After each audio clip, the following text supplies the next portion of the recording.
Could you be connected to someone famous in history? Are you trying to trace a family member or think an ancestor is linked to a battle, royalty, maybe even a scandal? I'm Sian Williams. Welcome to My Family Secrets Revealed. We've gathered a team of historical and ancestry experts to solve intriguing family mysteries. So let me take you time traveling. To find this missing part of your family. After poring over birth records, doing DNA tests and building family trees... This is your family tree. He lived a long time, They'll reunite people with long-lost treasures. Well done, June. What a story. Oh. What a soldier. Prove links to famous faces. Is there any other reason why you think you might be related to George Clooney? And solve family puzzles about missing relatives. How could he leave his family? She was pregnant. There'll be scandal along the way. And do you see what the offence is? Fraud. Dear, oh dear. Oh dear, wicked. Stories of heroism. This is a medal awarded to those prisoners of war who did acts of extreme courage.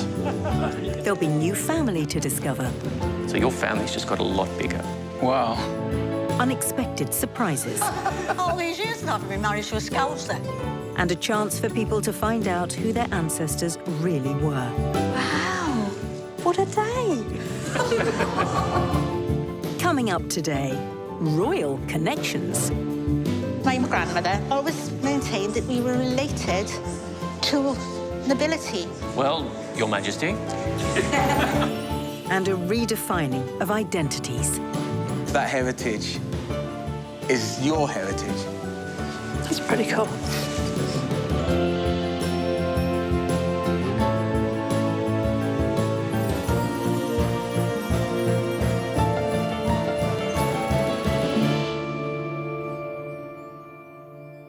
We're at King's Western House in Bristol, a historic manor house in Somerset, where people from all over the UK have been gathering, eager to have their questions answered. The public have arrived with burning questions about their family's past, and they're keen to get some answers. On hand to help, we have our team of genealogical and historical experts. Historian and writer Tessa Dunlop uncovers the rise and fall of a pearly king's Victorian ancestors. This is not the end that Gentleman James would have envisaged, I don't think. Law lecturer and historian Onyeka Nubia reveals one family's connection to the partition of India. Your ancestors were in the midst of all of this that was taking place. And genetic genealogist Brad Argent tries to solve a mystery for one woman who thinks she could be linked to a famous Welsh landmark.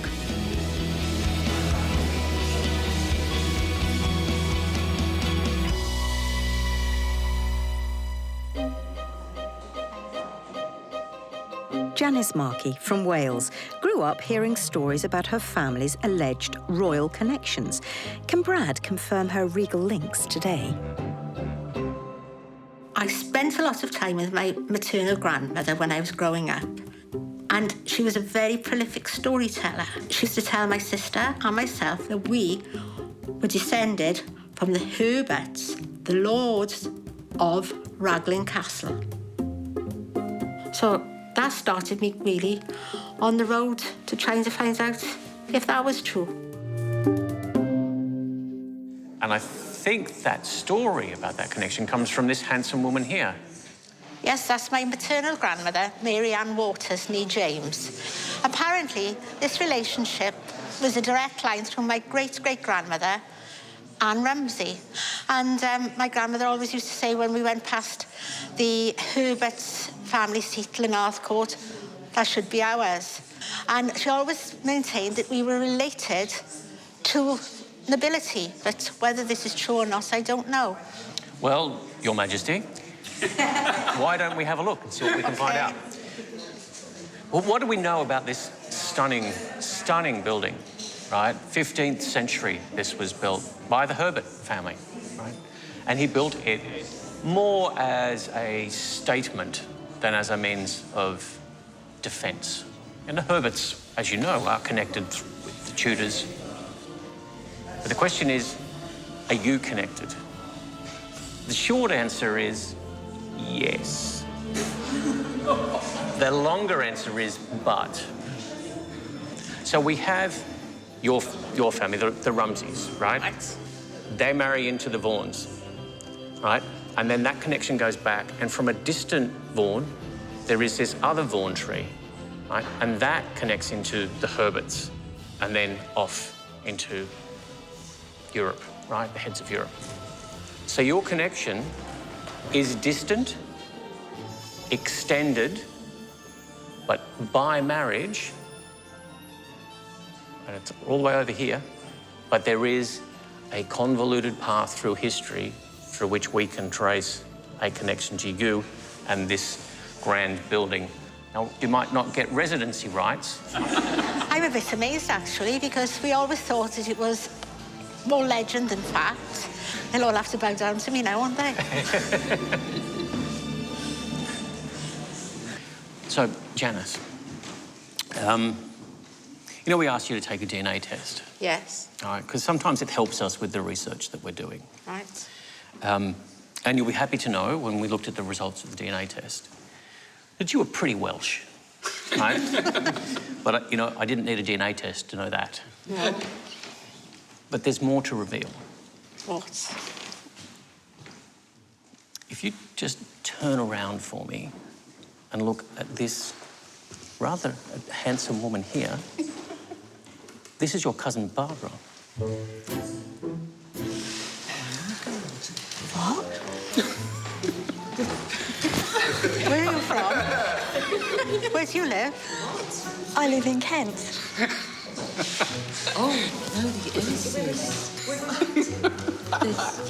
So you're not only related to Barbara, but also to Barbara's sisters, who are here. And two of them over there. I don't believe it. How are we related? So, because Barbara has taken a DNA test and you've taken a DNA test, we're able to look at your samples. And there is a distant but confirmed biological connection between the two of you. And it's a distant cousin relation, but the two of you probably have a common ancestor somewhere between 200 and 300 years ago. Wow. Gosh. Can we share the castle? As long as you pay the bills. There's a lot of homework to do to find out how you're connected. That's amazing. Absolutely amazing. I can't go with that. So, again, thank you so much. And I think we can all agree the world is a very small place. Oh, it is. I should go and have a cup of tea with my new family. Thank you. Thank you both. Fabulous. Barbara was flabbergasted and I was flabbergasted because I didn't expect to have anything like that happen to me this afternoon. I was absolutely amazed. Meeting Janice today was fantastic. And personally, I couldn't believe it when she turned around and I was told that that was a relation. It was so unexpected. We've not only been able to confirm a link for Janice to the ancestral family of Wales, Raglan Castle, but DNA test results have also linked her to Barbara and her family. But Barbara Anderson came to the show for a different reason. My sister's grandson had a blood test done and it revealed that he had sickle cell trait, and we had a DNA test done. And it came up in the DNA test that some of us have got the sickle cell trait. And it showed that we'd got West African DNA. We thought this was really unusual.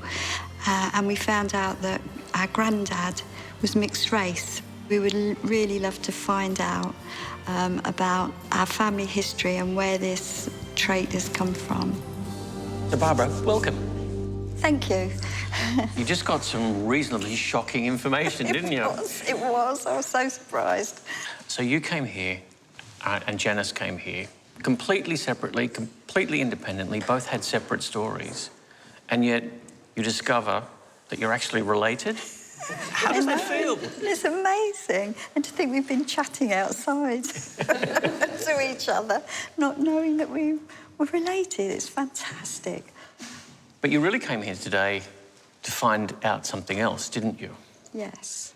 We know that we have some African ancestry in our family, so we're hoping that you'll be able to help us today to find out where that person is in our family tree. OK, so sickle cell, that's the sort of genetically inherited trait that is, strongly correlated with people of African descent. That's right. So who's in this photo? That's me. This is Janice. That's Janice. That's Evelyn. There's Evelyn. My sister Stella and Ian, they couldn't be here today. And this little one at the front, the youngest, this is Karen. You clearly, because you've had the work done, you know that there's African in there. The question now becomes, well, where did that come from? So we have this lovely picture. So this is Robert and Rose. Robert and Rose. Right, and they are your grandparents. They are. So if we look at Robert, like, we know that you've got sort of African. If we have a look at the family tree, here's you, and then there's Robert. Yes. And then there's Father Unknown. Oh. Father Unknown has actually fathered a lot of people. And you have a story, you have a theory that you think the African might have come in from question mark there. That's right. That's what we've sort of been told. The myth of the family is that an African captain came on a ship into the Clyde. This is where all my family lived. They lived there for over 100 years. And he had a relationship with Mary. And we believe that that's where our African ancestry may be from. And it's something we've always wanted to know, whether that's true or not. So let's start with the bad news. Oh. We can't confirm or deny that, No. right? Father Unknown is rather elusive. Mm-hmm. But, and there's, as I'm sure you're aware by now, there's always a but. So we got you to take a DNA test, as you know. And you can see here quite clearly lots of West Coast African DNA. Wow. Right? I've got plenty of evidence to support that there's a connection.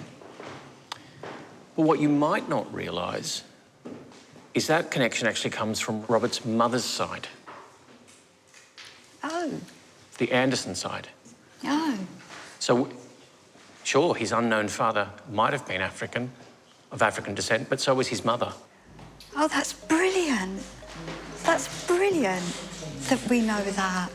That's fantastic. And the way we know that is because we're able to connect you with someone else who's taken the test and also has African DNA. Wow. What a day. What a day. I can't believe it. It's fantastic. Something we've always wanted to know. Yeah. Wow. Barbara, thank you for coming. Thank you. Thank you for answering that question. That's fantastic. Thank you. You're welcome. Elated. It's been a brilliant day. Finding out about our African ancestry, it's just been amazing. And that's answered our questions, so thank you. So Barbara and her family now know that their West African DNA also comes from their grandmother's side of the family. As well as a new cousin, they leave today with a fresh understanding of their identity.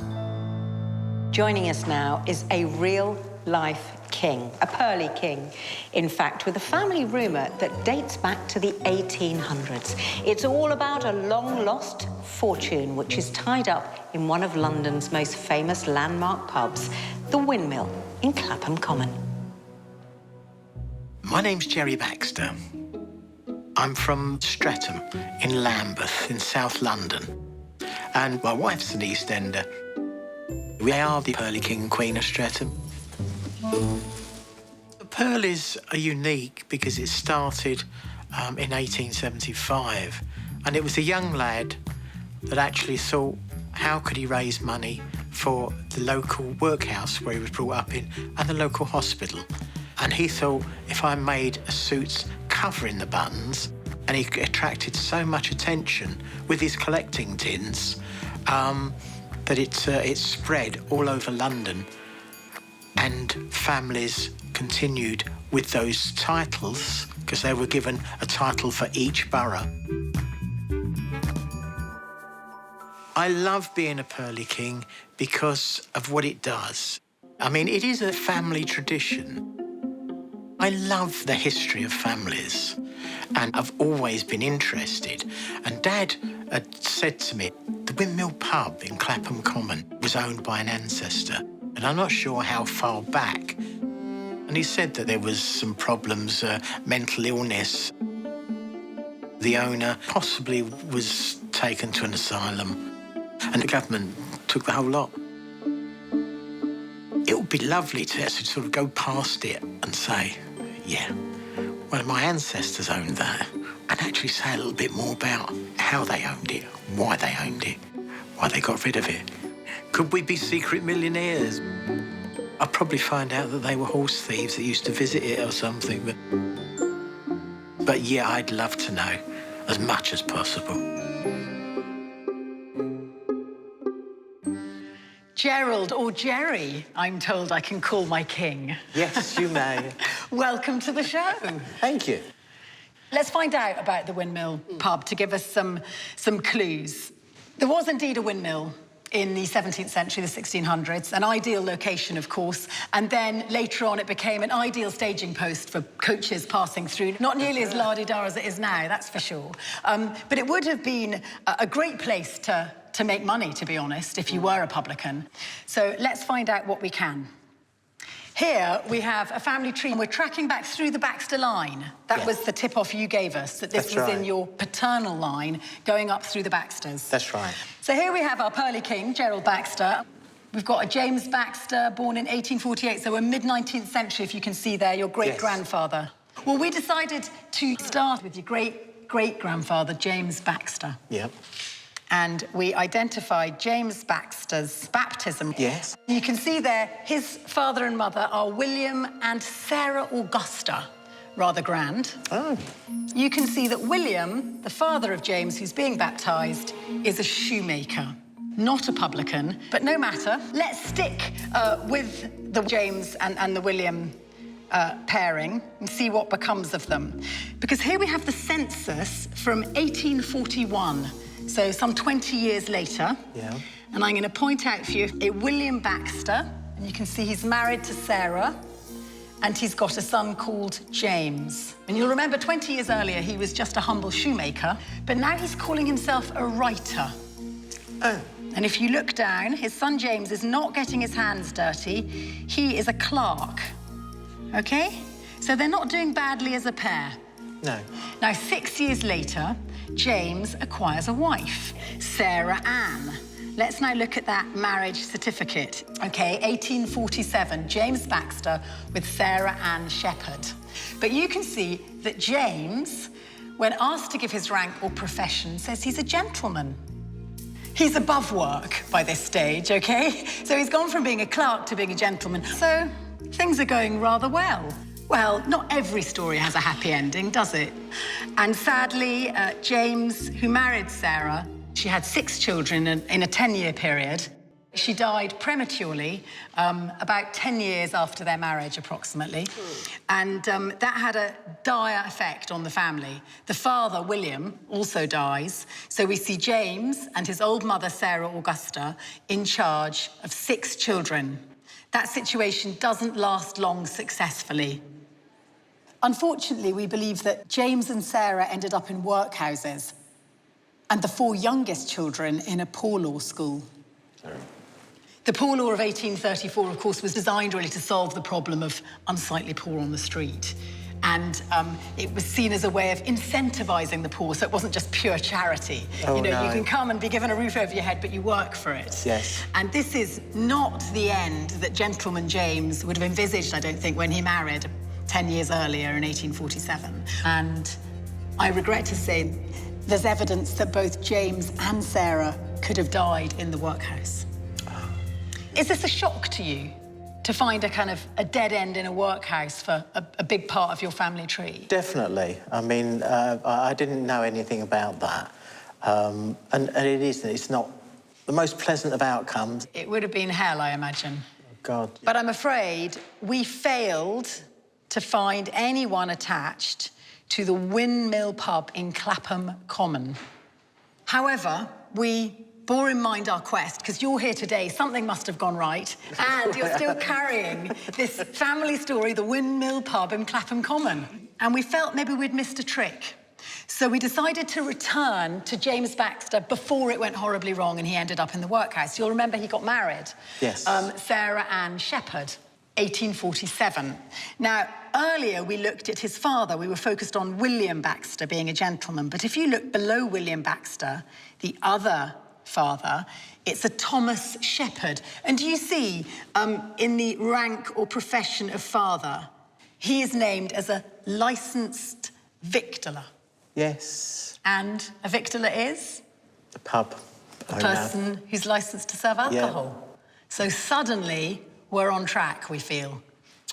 The quest is to find out if this Thomas is in some way connected to the Windmill Pub in Clapham Common. Now, we could find his children's baptism certificates, and in those, there was confirmation that he was a publican in various different licensed buildings. But it was proving elusive, looking for the Windmill Pub, OK? No clear or concrete evidence. And in fact, he proved a bit elusive. We couldn't find him in a couple of censuses. Where had this Thomas Shepherd gone? So we decided to change track. And instead, we looked for his will. Because if you're a publican, you're a man of some means, and therefore you would, it would be assumed, leave or at least write a will. And Thomas didn't let us down, you'll be glad to hear. Oh, OK? right. And here I can show you, written in October 1829, his will. And I'm going to point to you the word, the windmill. Yes. So he's a leaseholder. Remember, he doesn't own the pub. Yeah. He says, I give them the leasehold house now occupied by me, called or known by the sign of the windmill, and situated in the New Cut Lambeth. You, Mr. Pearly King, have been looking for the wrong pub. Oh, dear. And where do you live? What borough? In Lambeth. Right. So the pub of your ancestors has been right under your nose. So how do we feel about that, then? Are you pleased that you're actually located in Lambeth? Well, yes, exactly. That is so good to know. Thank you. Thank you. It was great fun. Brilliant. Fantastic news. So it's added credence to the story that we've had, only just with a slight twist. The pub that I am connected with is 3 miles from the pub we thought we were. Clapham Common, well, it's all right, but the Cut's much better. Another case solved, as we've discovered the fate of Jerry's Victorian ancestors and also confirmed he's connected to the Windmill Pub, just not the one he thought. And the discoveries keep coming. Can Brad resolve Janice Markey's mystery about what became of her great-grandfather? So, Janice, your second question was related to Jesse James. Right? Not the outlaw Jesse James, but this very handsome man here. Another story my grandmother used to tell me was about Jesse James. And Jesse James was my great-grandfather. He was a stonemason, and he'd met my great-grandmother, Rebecca. And Jesse and Rebecca got married, and they had 6 children, all girls. And Jesse built Plumtree Cottage, their family home. Absolutely gorgeous. All of a sudden, Jesse disappeared. He went to live in Australia. Jesse's brother was a sheep farmer out there, and eventually found Jesse in lodgings in Melbourne. He went to this house and he said to the landlady, I understand you've got a man here called Jesse James. I'm his brother. We haven't heard of him for a long time. And on the mantelpiece, he saw a picture of my great-grandmother, Rebecca, and her 6 lovely daughters. And why didn't he come back home? I just can't comprehend it. Unless something awful would have happened to him. And that's something I would like to find out. What's your connection to this man? That's my great-grandfather, Jesse James, the father of my maternal grandmother, Mary Ann Waters. He was a very good father. He worked hard for his family and gave them a good living. And then one day he picked up sticks and went to Australia and left his wife and 6 daughters never to return. Disappearing doesn't sound like the act of this man, right? Here is a man who he's worked very hard, amassed enough money to be able to build a home for his mum and a home for his family. And then something occurs and he goes. So what we have to do is we have to become detectives, right? And we need to look for evidence. And we need to get some facts that put him in a place at a point in time. Hence, census records. Census records are a goldmine for those of us doing family history. And here we can see on the records there, Jesse James, head of the household, stonemason, 48 years old, with all those children. And then we skip forward 10 years. And here we can see Rebecca, and she's suddenly the head of the house. Right. But her occupation is charwoman. Charwoman? Yeah. I didn't know that. Yeah, so she's a cleaner. Well, we don't know where Jesse is. He's gone. But being a resilient woman, she's just gone out and got a job and got to work and supported her children. But it's obvious that somewhere between the 1881 census and the 1891 census, Jesse goes. And this is what he left behind, isn't it? Yeah, that's my grandmother, the big one, Mary Ann. So what was it that motivated Jesse to go, and particularly go to Australia? We know his brother had gone before him, right? So perhaps he knew he'd have family there. Yeah. But why? We can't find any particular documents that point to why he might have gone. So what we have to do is we have to look at what was happening at the time. And we also have to think about Jesse's character. So here is a man who clearly cares for his family. And he's a man who is quite happy to travel the world in order to seek fortune. And we know that. And so what he's probably done is he's probably got to a point in life where he says, I need to do something better for my family. And he was hearing about the gold rush.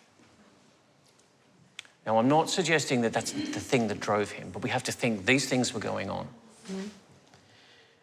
So what I want to do is posit a theory. He was clearly a man who saw opportunities and took them, right? If you like, he was kind of an entrepreneur. He got on a boat. He made that journey. Maybe he didn't make it in the goldfields. Maybe he didn't become the success that he felt he needed to be. Maybe shame kept him pegged to Australia. And they must have weighed heavily on this man. So we had a little bit of a look to see what we could find about the final moments of his life.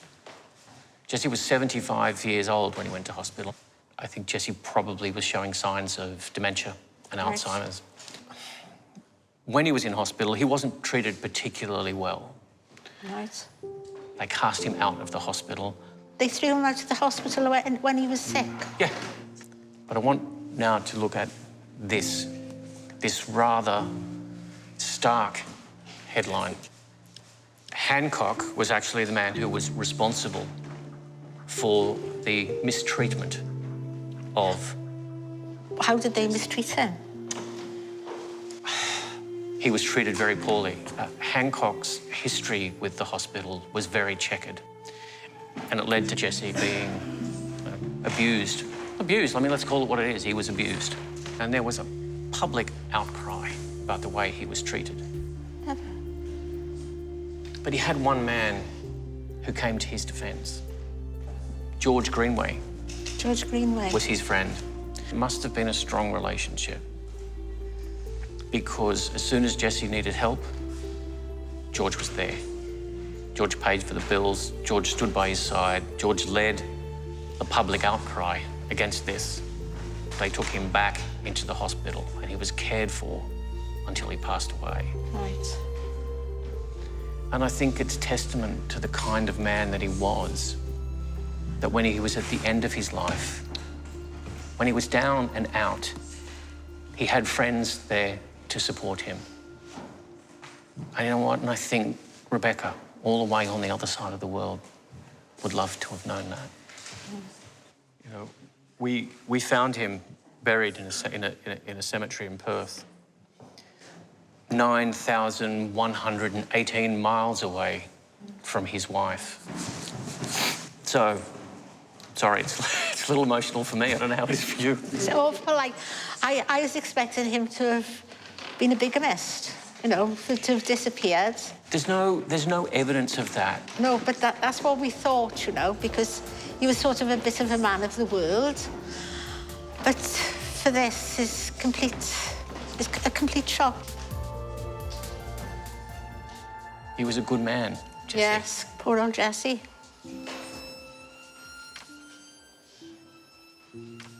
Thank you, Janice. Thank you. And after hearing the sad story of his demise, I'm definitely going to put flowers on his grave. I don't know whether Brian's coming with me, but I'm going. It's been quite the day for Janice, as we've confirmed her links to Wales' Raglan Castle, introduced her to new cousins, and revealed details about the tragic end to her great-grandfather's life. So far today, we've had an amazing collection of solved cases involving castles, cousins, and a curious king. But we still have one incredible final story to tell. Now to a woman whose grandparents were caught up in a huge exodus of people. Trudy Brant from Southampton wants to find out what connection they had to India during partition in 1947. I don't have a great understanding of my heritage. I've always known that I'm of mixed race, but I was only 6 months old when my mum and dad split up, and we lost touch with my dad, Leon Pushong. So I know that my grandparents, Eugene and Emerald Pushong, lived in Lahore, but I don't know where they both came from before that, who their ancestors were. Welcome, Trudy. Thank you very much. Good. So, when you were growing up, what did you think about your own ethnicity? I always knew that I was mixed race. Right. I was born in '67, so at that time there was still a bit of a stigma about it. People were racist. Right. I don't get it so much now, but when I was a girl, there was definitely, you know, some feeling from some people against it. Were you accepted by Asian people as Asian? And were you accepted by white British people as white British? I wasn't seen as being either. And you asked to fill in your ethnicity? Yeah. How would you? White British. White British. That's how much it's affected me, I guess, yeah. So, can you tell us a little bit about your family? This is Eugene and Emerald Pushong, my paternal grandparents, who lived in Lahore, which was part of India until partition, and is now part of Pakistan. So this was part of India that was ruled by the British Empire during the time that the British Empire existed. Yes. The partition of India in August 1947 split the former colony, or British Raj, into two independent states, India and the Dominion of Pakistan. The British plan divided the country along religious lines, with Pakistan being created as a new Islamic state, while Hindus and Sikhs were to remain in India. But the hastily drawn borders were explosive and divisive. There was large-scale violence, destruction and murder as partition ripped communities apart. It created one of the largest refugee crises of modern times, as an estimated 10 million people were displaced along the religious divide. That's terrible. And the British government stood back and let it effectively happen. That's terrible. And it's really not that long ago. It's not that long ago. 1947. 70 years ago. Your ancestors were in the midst of all of this that was taking place. I can't imagine how on earth that would feel. More than 1 million people died. More than 1 million. So we need to go forward a bit and talk more about your family. Okay. Now, Eugene, your grandfather, who we mentioned before, was the only doctor in the family. John, your 3 times great-grandfather, and his brother, Alexander, both worked as government clerks in the East India Company civil service. Oh, wow. That's amazing. It was a very powerful company. It was one of those companies set up during the 1600s that began to dominate world trade. Wow. It was also one of those companies that spearheaded colonialism in the East India Company that your ancestors worked for. Yeah. Were part of that colonial, aggressive economics. And they only wanted people that they could trust. Oh, and the perception was that a certain class of person could be trusted. What we may call Anglo-Indian people, which isn't a very nice term, but it's a term that refers to people who have European ancestry, not just English, but European ancestry, but also are mixed with Asian ancestry. Yeah. This class of people, such as your ancestors, were trusted during British colonial rule. And they were trusted in the civil service. And that came... based upon? That would be based on religion or language or ethnicity or background. Not because of skills or talent or qualifications. There was a belief that the skills and talents were linked to the ethnicity, the religion. That's not comfortable. No. But that's the nature of that society. And it's your personal history. Let's go on forward a bit.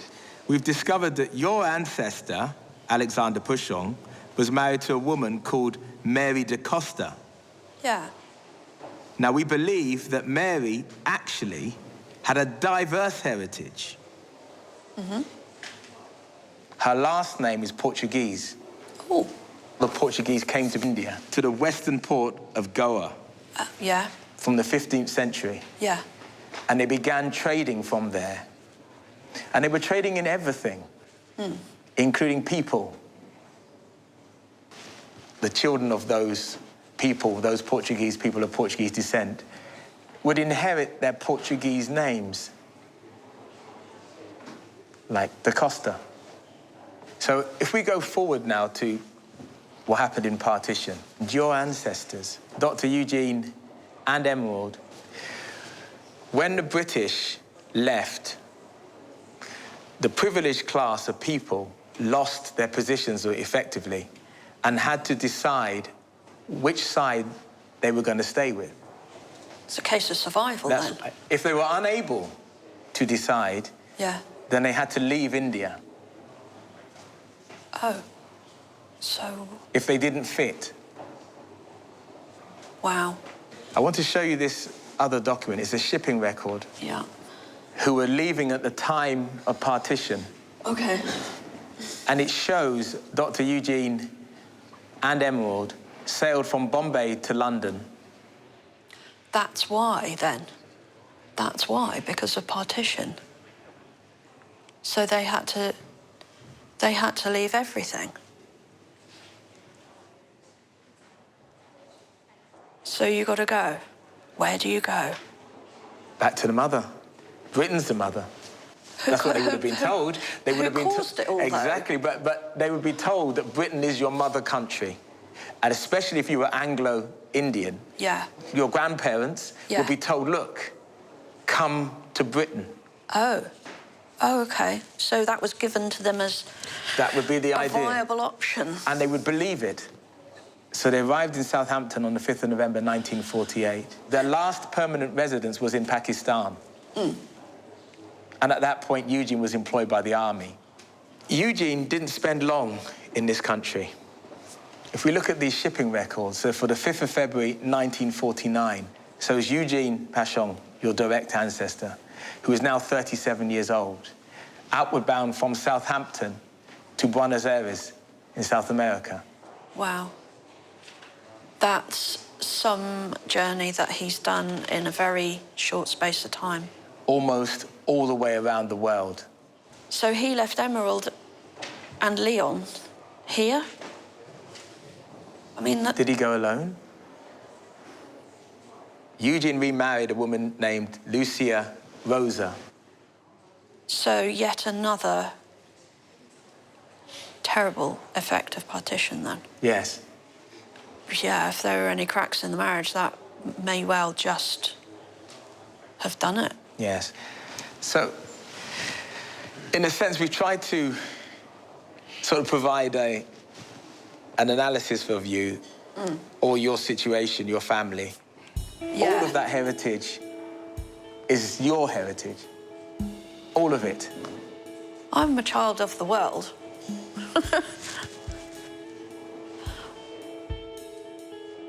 It's pretty cool.